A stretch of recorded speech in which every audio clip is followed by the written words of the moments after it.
CIPD right now have the opportunity to be groundbreaking in their thinking. They have the time, they have the resources to be able to write a program that closes that gap. But I haven't seen anything. And it might be that it's in the pipeline and it's just not come out. If people need it and it's not there, then there's a gap in the market. So I'll build it. I'm like, okay, well, where do we start? Well, let's get the research and let's get the data. Let's identify the gaps. Let's almost write a succession plan of what a CEO is, what skills they have, where they obtained them from, and we build it back from there. And then we look at the gaps from HRD to CEO. We build a succession plan and we build the program based on that. Welcome to the HR L&D Podcast with your host, Nick Day, CEO and founder of JGA Recruitment, specialist HR recruiters.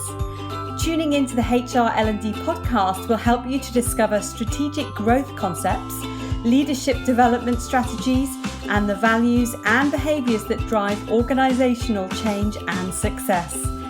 Together, let's empower our workforces, diversify our thinking, and achieve significant HR success. Hello and welcome back to the HR L&D Podcast. I'm your host, Nick Day, founder and CEO of JGA Recruitment, a specialist human resources recruiter. And today I am joined by Lisa Haggar, Human Resources Director and a strategic and innovative HR executive who always seems to be helping, coaching or advising others. Her energy seems to be limitless, and therefore it's an absolute pleasure to have her as a guest on my show today. All of her activities, if you follow them on LinkedIn, are focused on helping other businesses and other HR professionals achieve their visions, achieve their HR initiatives that really do go on to improve performance, profitability, growth and employee engagement. I truly believe that Lisa is a genuine influencer, and so it's an absolute delight for me today to welcome her to the HR L&D Podcast. Sit back, relax, because we are going to hit some interesting subjects today. We're not afraid of a little bit of controversy either. I think you're going to enjoy the show. Grab yourself a cuppa, sit back, relax, and let's get started.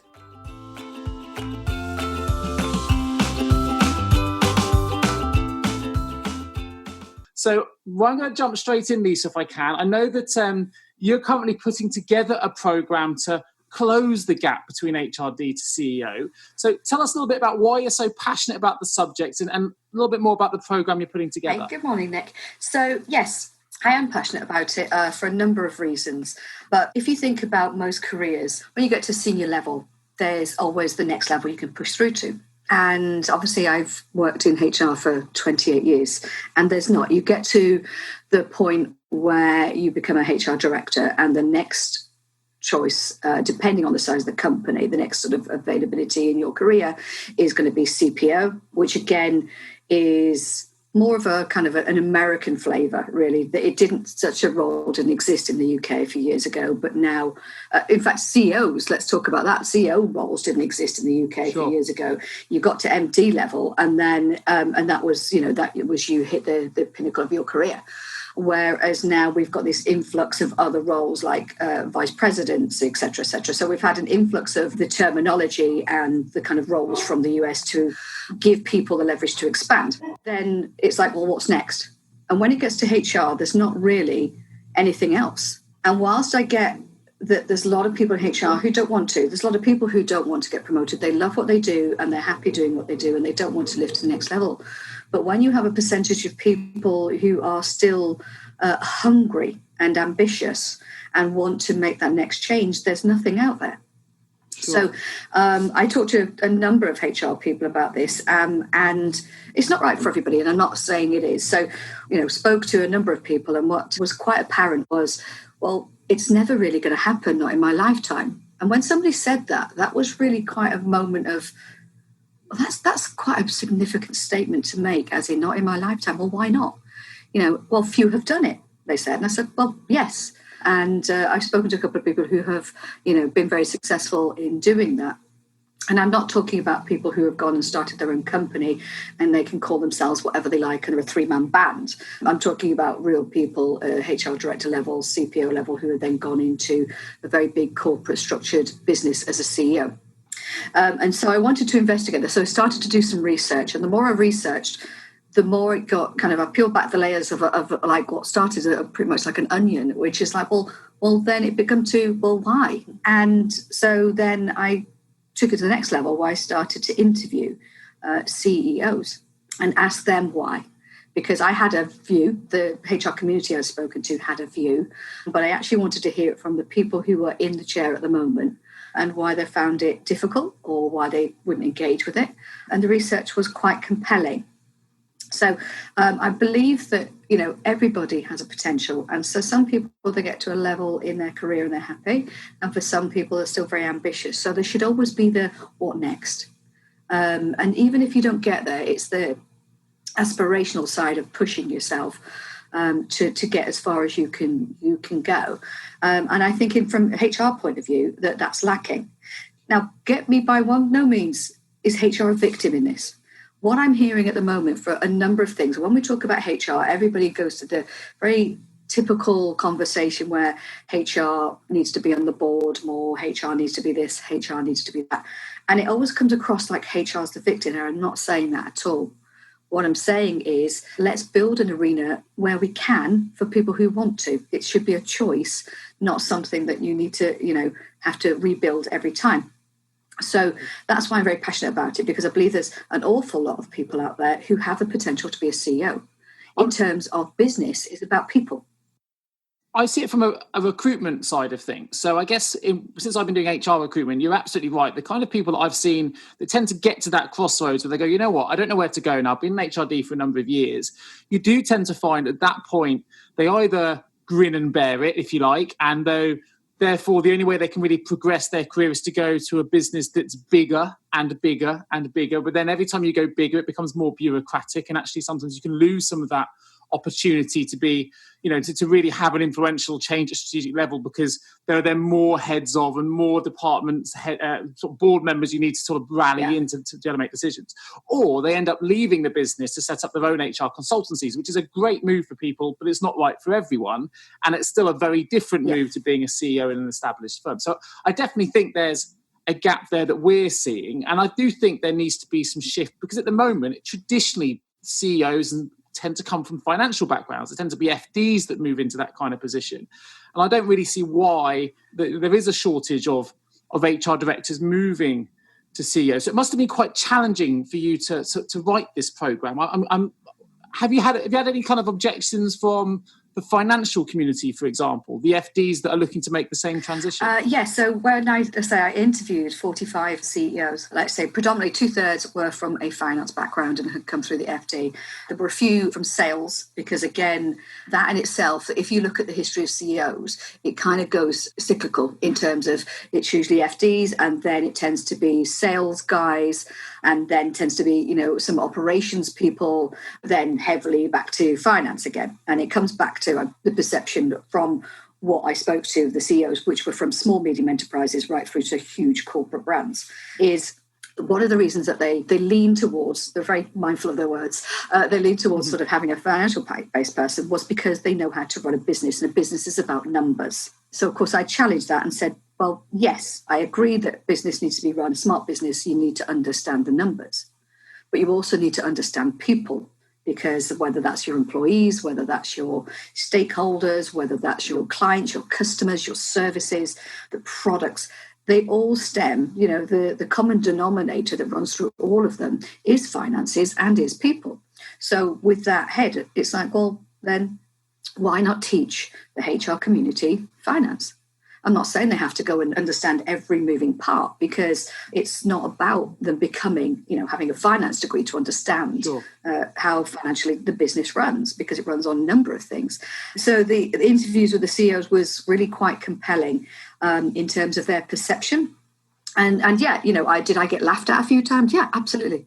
Absolutely. I had one gentleman who said to me, I'm taking the call out of pure curiosity because this is absolute bonkers and nonsense.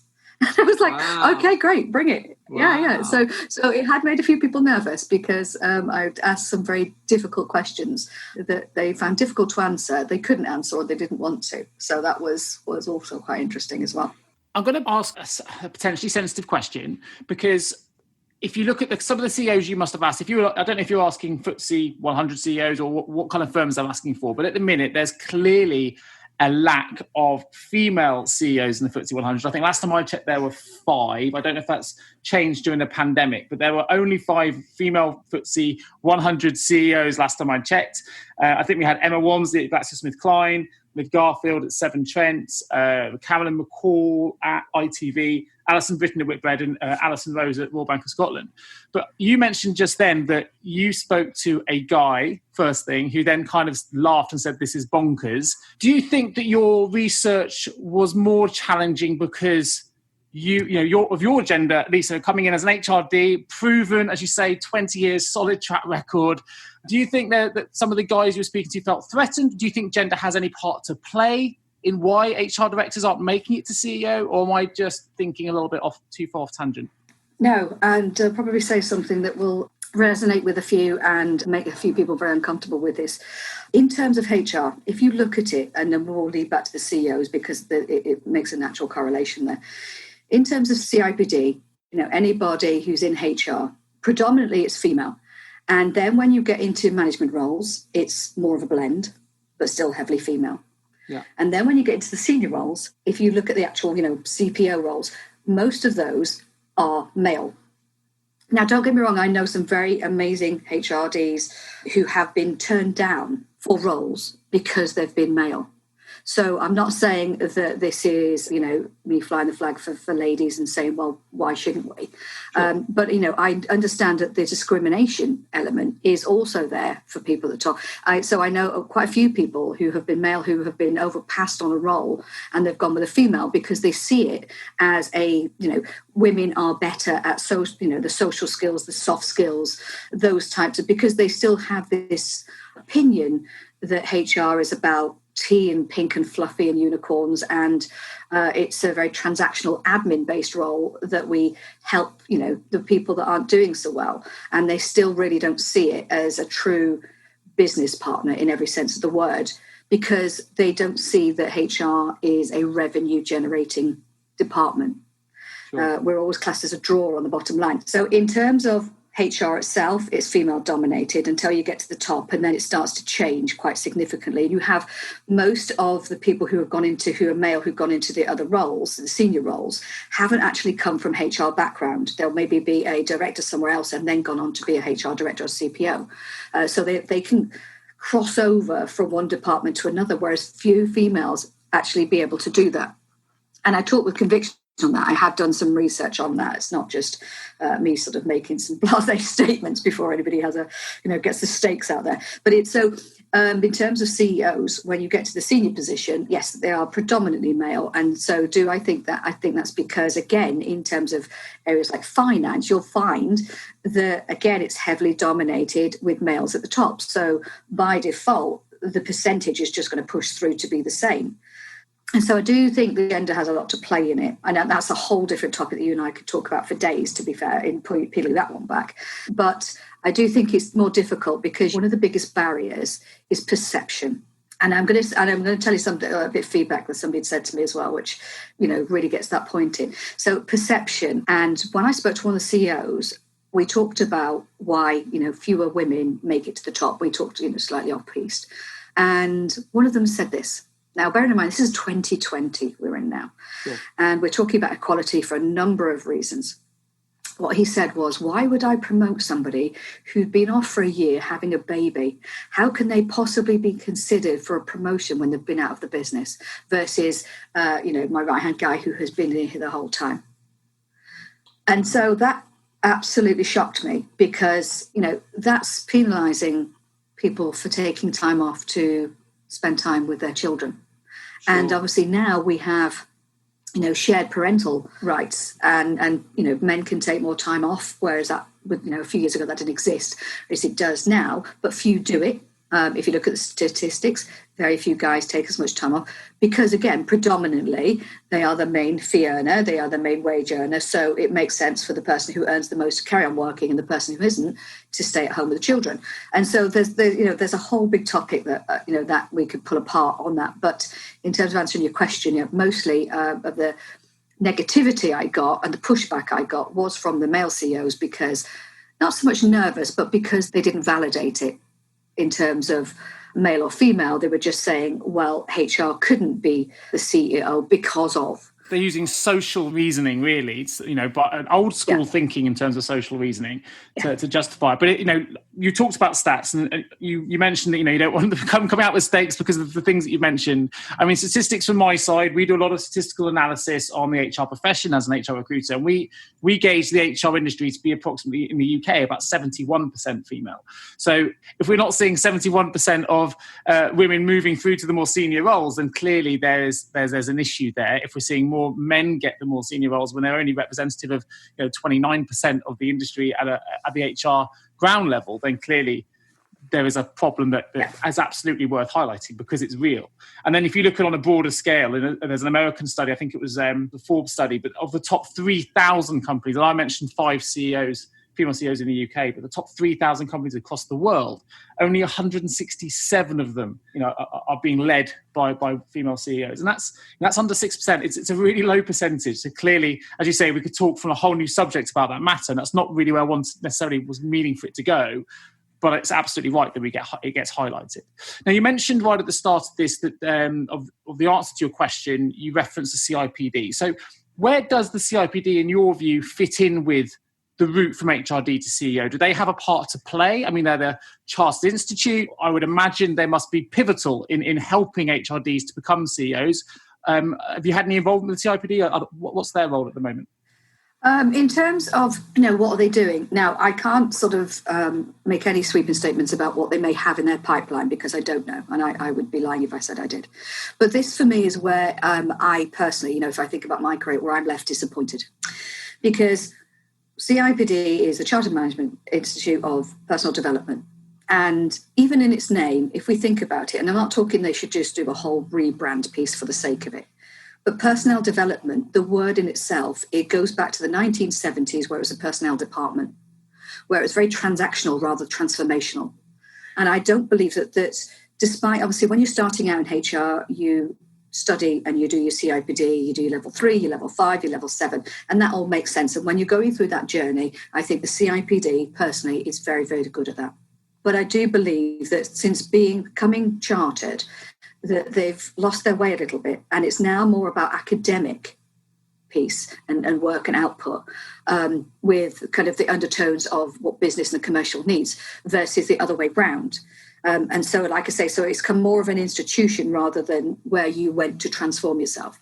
They have a career roadmap, which makes sense until you get up to a senior level. And then after that, apart from networking opportunities, which, no offense, Nick, you can get on LinkedIn, you can get anywhere. The explosion of social media means anybody can network from anywhere all over the world now. Just interject slightly, because there's a really important post there on the LinkedIn side. So if anyone is interested, stay tuned for part 2 of this podcast, because I'm going to talk to Lisa about some of that social platforming.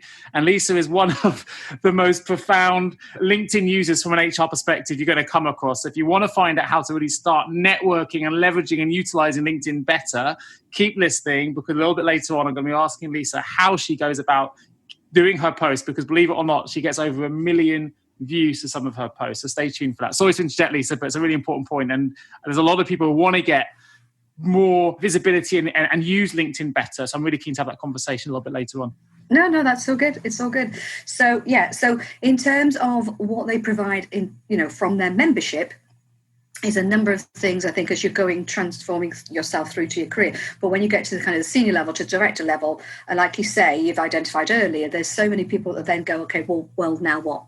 And a lot of people go into the sort of consultancy market, start their own recruitment, and it doesn't, the actual CIP don't lend itself to that support at all.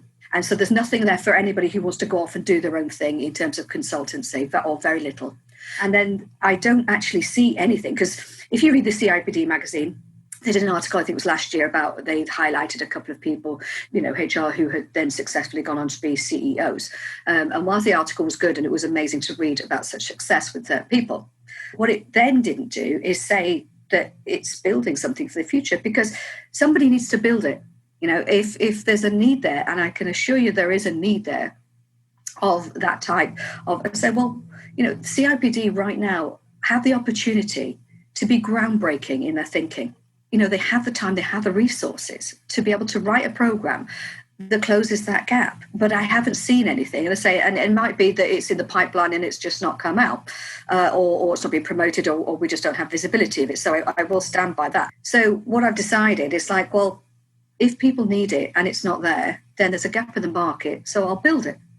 And yes, I don't have their resources, but I've spoken to a number of people, again, through my network that I'm privileged to have. And I've said to hundreds of people, well, then let's build it. I'm like, okay, well, where do we start? Well, let's get the research and let's get the data. Let's identify the gaps. Let's almost write a succession plan of what a CEO is, what they do, what skills they have, where they obtained them from, and we build it back from there. And then we look at the gaps from HRD to CEO. We build a succession plan and we build the program based on that. Now, whilst I get every other each company is different, and so their needs, etc., will be different. But unless you go on, you can go on lots of business school leadership programs, Cambridge Business School, etc. And they all exist. And they are usually there to kind of define anybody in the leadership role to be a better leader. And again, understand what it is to be strategic, understand the importance of business, how to run it, and all of those things. So whilst that kind of touches probably 50% of it, there's not anybody out there that says, here is a succession plan, here is a template, and if you use this template, that will acquire all the skills that you need.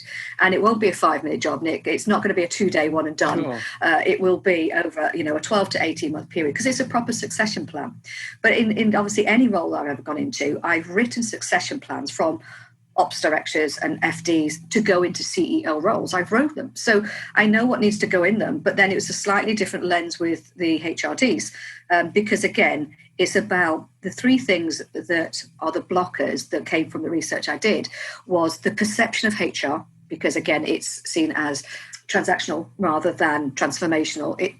The perception is we don't understand the business, we don't understand the finances, we don't generate revenue, we don't know how to generate revenue, we don't know how to crisis management, so we're not very commercially astute that way. We don't know how to revenue generate, and most other roles do, and we lack good influence and skills at board level to be taken seriously. So again, that comes back to perception issues of actually what it is and what it could be.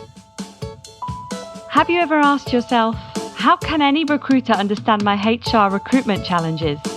Please don't give up on your hiring challenges just yet.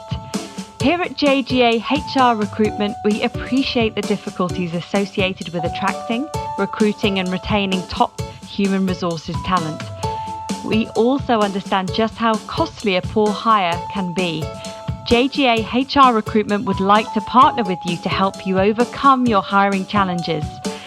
Contact us today on 01727 800 377 or visit jgarecruitment.com to find out more. Do you think that the COVID-19 pandemic at the minute, I'm just thinking off the cuff here, has changed that perception at all, in the sense that you highlighted some points there about crisis management? Well, actually, some HR directors that I'm working with on a regular basis have been phenomenal during this crisis. And I think they've really raised their profile to the board to show how they can manage commercially, the business elements in a crisis. I'm not just talking about the employee elements and that element. I mean, really at strategic level, how are we going to pivot to make sure we survive this crisis?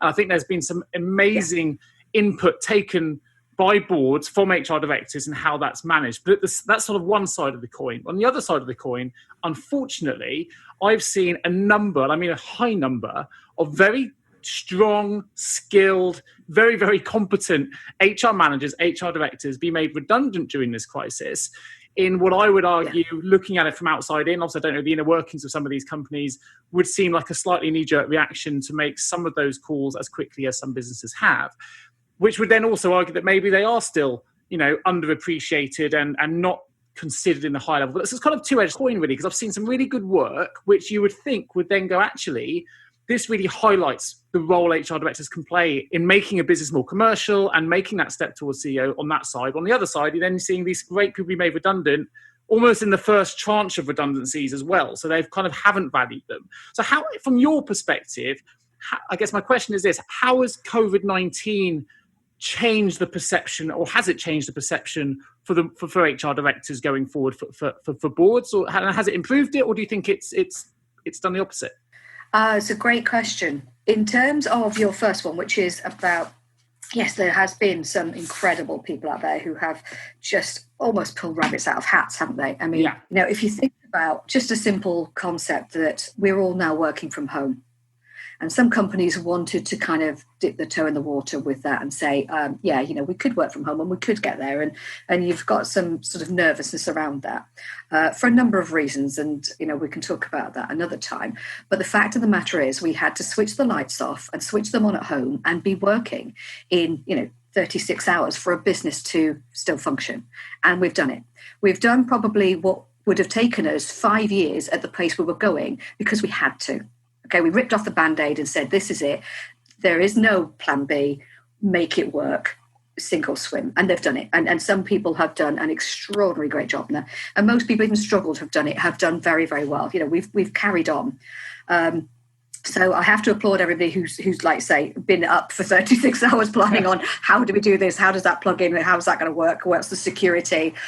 GDPR, all of the security issues and encryption and everything that's required to get all of that happening in the background. So in terms of, yes, I've seen some of the best like yourself, but do I think it's changed perception? No, I think they're a minority of people. And whilst you and I know them because we live in this world, where I think we could have won the day better is much more visibility of those extraordinary things happening. Yeah. Because again, it comes back to when we're talking about visibility of the success stories of this is how we did it. So few people will come out and say it. And it's not about bragging. It's actually that people like me and you, we love to learn every day. Yeah. And so if somebody come out and said, I've done this, it's extraordinary, this is how I did it, then I'm all ears, I'm all eyes. I would like, wow, how did you think about that? How did you get to that conclusion? What were you thinking at the time? What was your process to go through to secure that? And it's all really, really valuable learning. I think we probably missed the day where lots of stuff has happened and it's been amazing, but we haven't had visibility of it. We certainly haven't promoted it. And one thing that HR is not good at doing is its own PR. And I think that, generally it needs to be able to self-promote far better.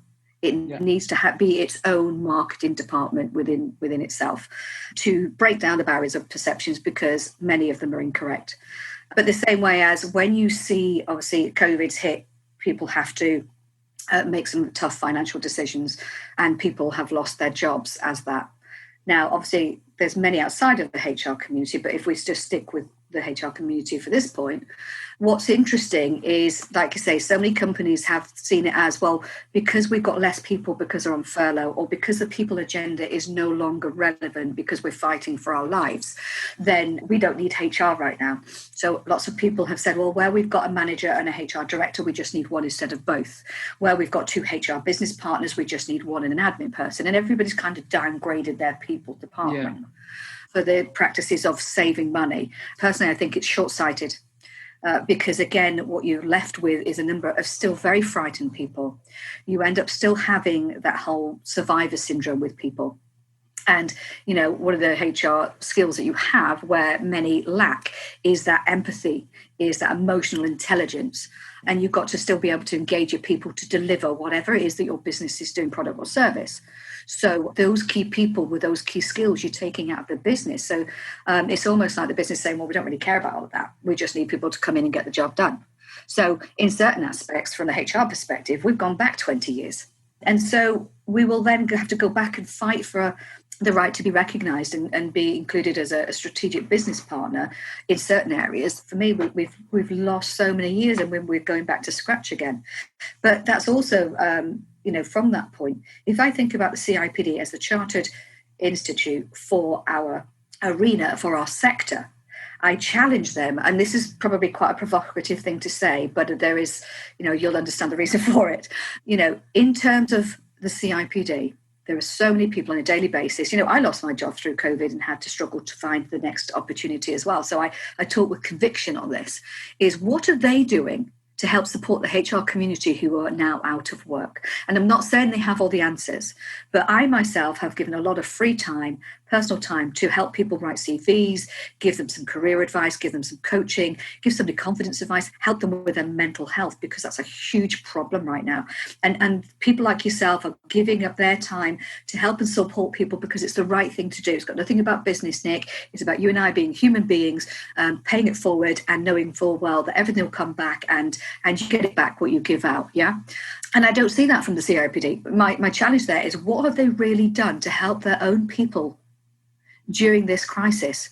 And I don't see it. I don't see there's anything significant being offered out.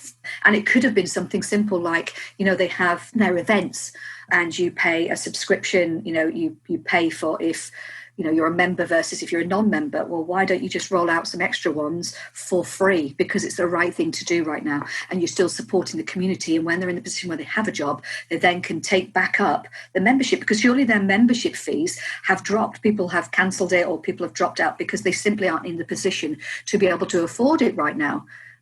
But then it's almost like, if you don't pay your subscription, then we're not really interested in you. And hence the reason why it's become more of an institute rather than, somewhere that you would go to transform. So it's about doing the right thing right now. And I don't see it from them.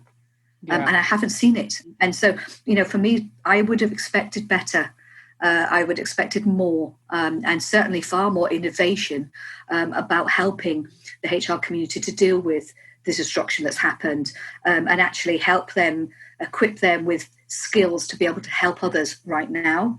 And then we can build back later on in terms of the business. For me, it resonates. I think you've hit the nail on the head. I think if you think about the short-sightedness, if we go back a little bit to what you mentioned there with, okay, these are people that we can let go early in this crisis, because HR people ultimately is one of the most selfless roles you can have in a business. It's all about the people that you work with and work for a business rather than about yourself, which is probably why HR isn't brilliant at self-promotion, because they're always promoting others. It's not about themselves. And I think that's probably why there is a difficulty in raising some of that PR that you mentioned. And we're going to talk about that in just a moment. But I also think that it's short-sighted, because what I'm going to see as a recruiter now is we're going to start seeing people in other areas of that company wanting to leave or finding other positions, and attrition's going to go up because they haven't got that individual in that business providing them with the empathy and the listening and the support they need. And when you feel like you're unsupported, that's one of the biggest reasons why people choose to leave one company and join another. And if you get rid of that support group, which is, HR has a huge part to play in that, particularly when you're in crisis times.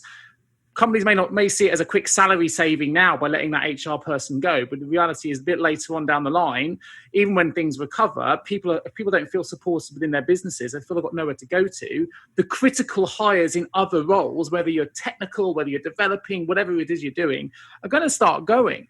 And then you're going to have CEOs, if you like, coming back and going, why are we suddenly suffering so much attrition? And it may well be because of that quick knee-jerk decision they made during COVID to let that critical HR person who was selfless and was looking after their employees well go at that time. And I think it's going to cost businesses later. So I totally agree with that. And I think it's a really interesting way that you put it. I think it was really perceptive. And we talked about the pay it forward. I mean, we are commercial. I'm a recruiter, I'm commercial, but right after this, 11 o'clock, I'm jumping on a free coaching course for HR professionals that unfortunately have lost their job during COVID, which I'm doing with Sue Patel. And, my reality is I've had people say to me within my own firm, Nick, why are you doing this? Like, why are you helping people find jobs for free? Because what our job as a recruiters is to be commercial. Well, I say back to them is, because companies at the minute don't have budget to spend on recruitment fees like they did before. That's fine. People we help now and give care to now, and I mean genuine care, generally look after, try and support, try and help them find jobs.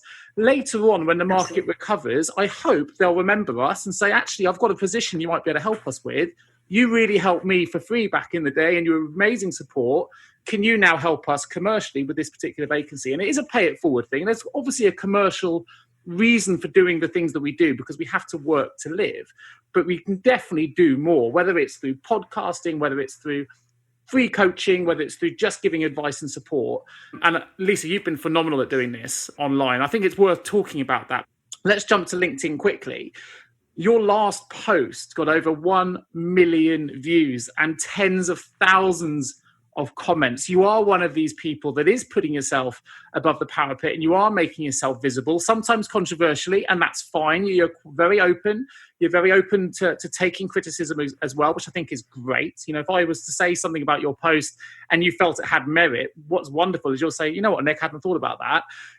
But you are one of the only few people that I see, and bear in mind I specialise in this area, really stepping up and putting yourself out there. So I wondered if you could share a little bit about your journey through, and I'm talking mainly about LinkedIn at the minute, so I know that's a platform that I've got to know you through, why there aren't more HR people doing it and what the benefits are for people that do decide to do it a little bit more, and some of the traction, some of the rewards and benefits that you started to get as a result of the work you've been doing? Me personally, it's been a lot of fun.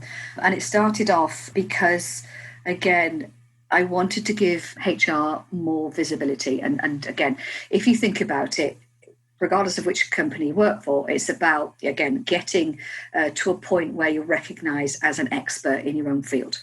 And again, I understood about perceptions and understood that, HR is, in my view, we're too submissive.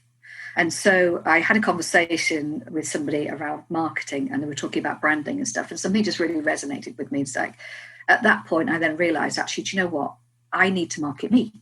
And it's not about my ego or anything like that. It's about me in the HR arena, in the position I'm at, where I can help influence others, I can support others, I can have a voice.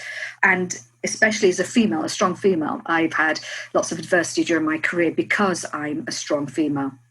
And it makes a lot of people uncomfortable. And they'd rather I wasn't, but I won't stop being me. And I did a post actually last year where I had spoken to somebody and taken some career advice in terms of I just recently, lost my job and needed to go back up to market. And they spoke to me and they said to me, you probably want to dial back the Lisa. And that shocked me in terms of, I was like, well, tell me more about that.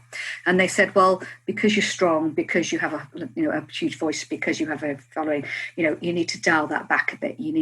I was told to be more submissive. There was exact words. And I said, why? And they said, because you make people feel uncomfortable because you're strong. I said, but you wouldn't have that same discussion with a guy. If a guy is strong, they're assertive. If a woman's strong and has outbursts, we're classed as emotional. And I know that sounds like a sweet statement. I'm just retelling the words that I was told. So at that point, I was like, actually, it just reminded me the reason why I'm doing this. I'm connected to so many HR people like yourself, Nick, but very few post. And very few will comment. You'll get some, thumbs up and likes. And I have an awful lot. I have thousands of messages in my DMs every week from people who I'm connected with, but they won't say it in public because they don't. So that's about them in case they're afraid that they look stupid. Like I say to people, if you post something and you go, well, that didn't quite come out as it was in my head. And that happens, right? We've all done it. You go, oh, yeah, I've read that back. That doesn't really quite, I've definitely done work. That, that's for sure. Yeah. We've all done it. We've all done it. And you go, yeah, cringe. Let's remove that. You just delete it, don't you? It's no harm. There's no foul. But so you put stuff out, but they won't do it. They're afraid to put something out because they look stupid. They're afraid because what if somebody says something negative? And I encourage that. Say, everybody has a point of view. The whole point of the platform should be to express what you think and what you feel. And not everybody's going to agree with you, and that's okay. But let's have the dialogue. If somebody disagrees with you, then try and learn from their point of view. And that's how we evolve as human beings. There's always two sides to every story. You might not agree with it, but try and understand it. Try and take the time to emotionally understand where they're coming from and why they've, what's been their motivators to say that. And you'll always have trolls no matter what social media platform you have. And I always say to people, if somebody is really getting out of hand, then politely go into the DM and say, actually, you're actually getting offensive now. So please stop, or you just block them. That's it. Don't have any drama. Don't lose any sleep over it. And I've had a couple of posts where somebody has been so vile in it that I've not just removed them, I've removed the whole post because it's upset a few other people on it. And that's not what it's designed to do. But I'm in control of that. It's my post and I can control how far it goes. And if I think it's getting to the what I call the line of acceptable, of where it's not properly offending and upsetting people, I let it go, because the controversial stuff and the difference of opinion and people getting animated and emotional, that's all really good learning. But when it starts to go on that line, it's like, okay, take it off. And I've done that with a couple of things for that very reason, but I can control that. And so it's helpful. And it's like any social media. So I have a voice. I will challenge what we've always done because we've always done it that way. If my mind works in such a way of, okay, so I'll give you another example where we talked about interviews and we said, well, I think that interviews shouldn't be done in a boring old grey office where people feel uncomfortable, and it's stressful enough when you're going for an interview, regardless of what level. There's a lot of prep involved. Your mind's racing. You want to make sure you get all your good points over, and all of those things. So, your emotions are heightened. So then to go in a room where you feel uncomfortable, it's not you at your best. Sure. You're not going to give your best. They're not going to get the best from you. So I challenged that, and I did a post about, well, let's just start going for a walk. One, because obviously it was just post-COVID and everybody needed to get out because we're all climbing the walls at that point. But two, again, let's just rewrite it. We're in a position now with the time that we've got downtime. If we have had the time to rewrite most things, if we choose to. And again, it comes back to choice and mindset. If you think something's not right or broken or needs to be different, then stand up and have a voice and be courageous and say, let's do it differently. Because you can try it. If it doesn't work, do you know what? Okay, it didn't work, but at least you gave it a go. Don't sit there and do what you did 10 years ago and think it's relevant now, because it isn't. Generations of people have changed. Business expectations, people's expectations, lives have all evolved. So why would you then go and do something that's in a dusty old bottom drawer that you go, this is what we've always done? Then don't do it anymore. And so I that post ended up with 2.5 million views because people agreed with it so much. And it's like, yeah. And whilst I had probably a dozen people say, well, what about the less abled people who can't go for a walk? I say, absolutely. I'm not saying that it's just for the able-bodied. God, no. Anybody who isn't physically able to go out for a walk, then let's find out. Let's ask our people and say, okay, we don't like to interview in an office. We don't like that environment for you. Where's you at your best? Is it a coffee shop? Do you want me to meet you somewhere? Do you want me to come around to your home for a change? What's wrong in that? And people would be absolutely horrified at that thought. But if it's more convenient and I have the time and because I'm flitting around everywhere, why not? What if? And that's my every day. My mantra is make a difference every day. And I'm probably more kind of out there in terms of my thinking. But I think that's where I enjoy it. And it's where people get the best of me. It's like, well, what if we did it? How could we? Rather than say, oh, it's uncomfortable. I'm not giving you lip service, but I think your views and your comments and the support you get on LinkedIn sort of tells its own story, really. I think you're definitely making a difference for the HR community, because I just watch your posts and see the amount of people that resonate with what you're saying, who are championing what you're doing. So you are making a difference out there. That's definitely happening. And I know if there are other HR directors or managers listening to this, which I'm sure there will be, there is an opportunity for them to make a difference too. And, as you say, don't be scared to put yourself out there. If you don't like what someone says, you can remove a post, you can take it down. But 9 times out of 10, you're going to get more support than you are negatives. And, maybe this is an opportunity for HR people to be inspired by the work you're doing. And I'll obviously put your LinkedIn address in the episode notes if anyone wants to connect with Lisa. She gets thousands of requests every day, but you can join her network and follow what she's doing. But this might be an opportunity for people to see what you're doing and maybe raise their voices as well. And as a collective, maybe HR can really start promoting themselves on these platforms to increase that visibility. Yeah. As you say. Well, listen, I know that you and I could talk, we've probably addressed this on about 1 million different subjects to make this podcast a 24-hour one, Lisa. I generally believe that. So I'm going to finish with one last question. I want to keep it right back to where we were, keep it raw. If you could change one thing about HR right now, what would it be and why? I would say to any of my HR community that I think so many people wait to be empowered. Empower yourself to make the changes that needs to be changed. It's okay to go into the room of the board and say, actually, I've got some ideas.